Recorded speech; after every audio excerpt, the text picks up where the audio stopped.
Students, अब जो next procedure है that is total knee replacement. What is total knee replacement?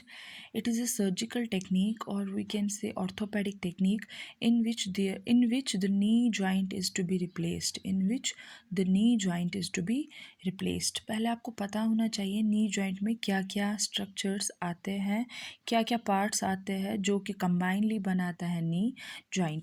पहले ही knee joint में एक तो लोअर एंड आता है फीमर बोन का लोअर एंड आता है, और टीबियल बोन का अपर एंड आता है.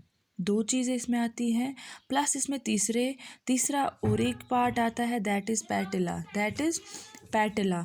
These three structures